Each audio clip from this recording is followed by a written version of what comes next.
যারা ফেসবুকে কাজ করছেন তারা হয়তো ইতিমধ্যে জেনেও গিয়েছেন যে ফেসবুকে নতুন আপডেট চলে এসেছে। আর্নিংটা কিভাবে বাড়ানো যায়।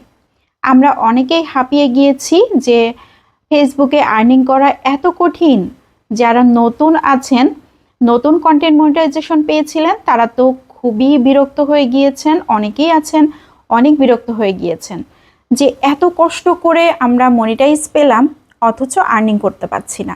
আসলে আর্নিং করাটা কি এতই কঠিন? আর্নিং করা কঠিন, তবে একটু নিয়ম মেনে যদি ভালোভাবে কাজ করা যায় তাহলে কিন্তু আর্নিং করাটাও সহজ। যদি কিনা সময় দিতে পারেন, একটু সেভাবে কাজ করতে পারেন। তো আমি আজকে কিছু টিপস এবং ট্রিক্স দিয়ে দিব, যেটা ফলো করলে আপনারাও আপনাদের আর্নিংটা বাড়িয়ে নিতে পারবেন। হ্যালো এভরিওয়ান, আসসালামু আলাইকুম। আমি শারমিন, আবারও চলে এসেছি শারমিন জাহান পেজ থেকে। তো ফেসবুকে নতুন আপডেট কিন্তু চলে এসেছে। আপডেটগুলো কি সেটা আমাদের জানা দরকার। কন্টেন্ট মনিটাইজেশনে কিন্তু আর্নিংটা একদমই কমে গিয়েছিল। আর্নিংয়ের অবস্থা খুবই খারাপ ছিল। তো সেটা আস্তে আস্তে কিন্তু উন্নতি হচ্ছে। আমরা হাল ছেড়ে না দিয়ে একটু মনোযোগ সহকারে কাজ করি, তাহলে আমাদের আর্নিংটা কিন্তু আস্তে আস্তে বাড়বে। আর্নিং কিন্তু আগের মতো সেরকম আর নাই। মানে প্রথম দিকে তো অনেক বেশি আর্নিং করা যেত, সেটা কন্টেন্ট মনিটাইজেশন আসার পরে একদম লো হয়ে গিয়েছিল। সেটা সবার ক্ষেত্রেই, সব পেজের ক্ষেত্রেই হয়েছিল।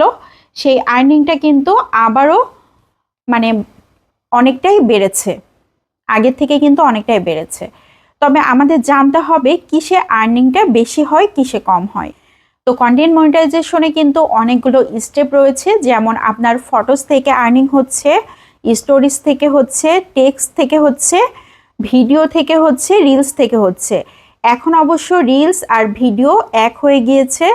এখন ভিডিওস বলে কোনো অপশন নাই, সব কিছুই রিলস।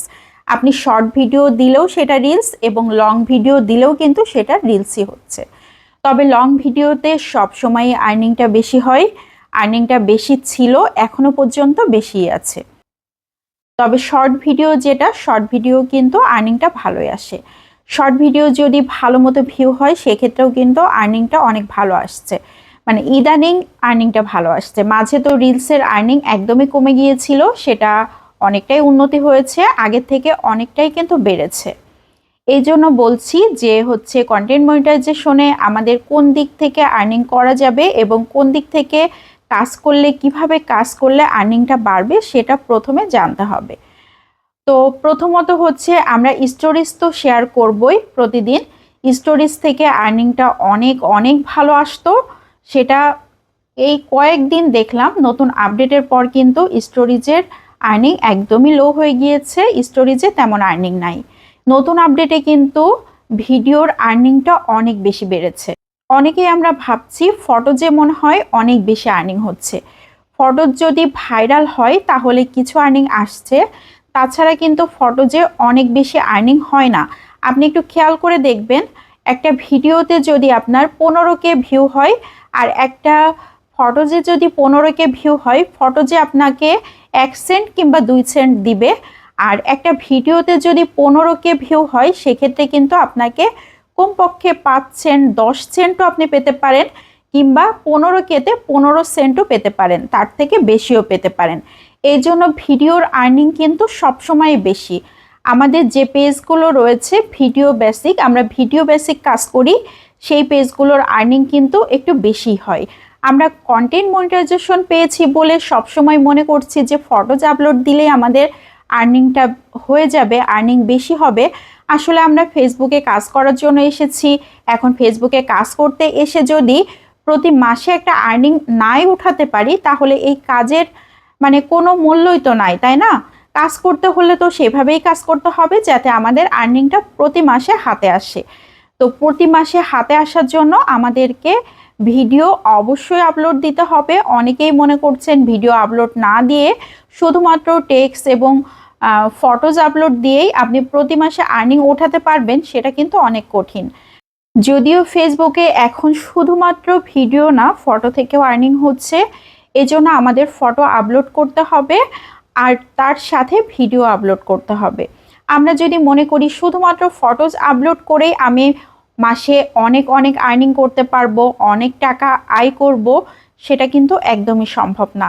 আপনাকে ভিডিও অবশ্যই আপলোড করতে হবে। আপনি কন্টেন্ট মনিটাইজেশন পেয়েছেন, আপনি কন্টেন্ট ক্রিয়েটর হচ্ছেন, অথচ ভিডিও আপলোড দিচ্ছেন না। এটা আসলে একদমই ঠিক না। ভিডিও আপলোড না দিলে আপনার আর্নিং কোনোভাবেই কিন্তু বাড়বে না। তো অবশ্যই ভিডিও আপলোড দিতে হবে এবং কোয়ালিটিফুল ভিডিও আপলোড দিতে হবে, থিমফুল ভিডিও আপলোড দিতে হবে, যে ভিডিও থেকে আরও 5 জন কিছু শিখতে পারবে। এই ধরনের ভিডিও যদি আপনি আপলোড দিতে পারেন তাহলে কিন্তু আপনার আর্নিংটা দ্রুত বাড়বে আর ভিডিও ভাইরাল হবে। ভিডিও যদি ভাইরাল হয়ে যায় তাহলে কিন্তু আপনার $100 জন্য আর চিন্তা করতে হবে না। এখন যদিও $25 হলেই আপনার আর্নিংটা দিয়ে দিচ্ছে ব্যাংকে, $25 কিন্তু খুব বেশি টাকা হয় না। এই জন্য আমাদেরকে সবসময় চেষ্টা করতে হবে $100 কিংবা $100 একটু বেশি আর্নিং করার জন্য। তো $100 আর্নিং করতে হলে আপনাকে কিন্তু ভিডিও অবশ্যই দিতে হবে আর ভিডিওটা ভাইরাল করতে হবে। তো এখন ভিডিওতে আগের থেকে অনেক বেশি আর্নিং বেড়েছে। প্রতিনিয়ত কাজ করি, আমরাও দেখতে পাচ্ছি যে ভিডিওর আর্নিংটা কিন্তু অনেক বেড়ে গিয়েছে। যদিও স্টোরেজের আর্নিংটা অনেক কমে গিয়েছে। তো স্টোরেজের আর্নিং তো একদম নতুন ছিল, এই জন্য প্রথম আর্নিং হয়েছে, এখন সেই ভিডিওতেই আর্নিং হচ্ছে, আগের সেই অবস্থায় আবার ফিরে গিয়েছে। আর আমরা সব সময় কন্টেন্ট মনিটাইজেশন পেয়ে মনে করছি যে আমরা পেজে সব সময় অ্যাক্টিভ থাকব, একটার পর একটা ভিডিও আপলোড দিতেই থাকব, ভিডিও, ছবি কিংবা টেক্সট আমরা একভাবে দিতেই থাকব। এরকম একভাবে যদি আপনি পোস্ট করতেই থাকেন তাহলে কিন্তু আপনার আগের ভিডিও পোস্টগুলো নিচের দিকে চলে যায়, তখন কিন্তু ভিউটা অনেক কম চলে আসে। এজন্য আপনি একটু টাইম মেনটেন করে ভিডিও আপলোড দেন, ছবি আপলোড দেন। আপনি সময়টাকে, আপনার দিনের সময়টাকে ভাগ করে নেন, সেইভাবে আপনি আপলোড দেন, তাহলে দেখেন যে খুব দ্রুত সফলতা পাবেন, খুব দ্রুতই কিন্তু আপনি এগিয়ে যেতে পারবেন আর আর্নিংটাও অনেক ভালো আসবে। তো আমার আজকের এই ছোট্ট ভিডিও থেকে কিন্তু আমি এটাই জানানোর চেষ্টা করেছি যে ভিডিওর বিকল্প কিছুই নাই। তো আপনাকে অবশ্যই ভিডিও করতে হবে এবং কোয়ালিটিফুল ভিডিও আপলোড দিতে হবে। যদি কারো কোথাও কোনো সমস্যা থাকে তাহলে কমেন্টে জানাতে পারেন, আমি সেই রিলেটেড ভিডিও দেবার চেষ্টা করব। তো সবাই ভালো থাকবেন, সুস্থ থাকবেন। আসসালামু আলাইকুম।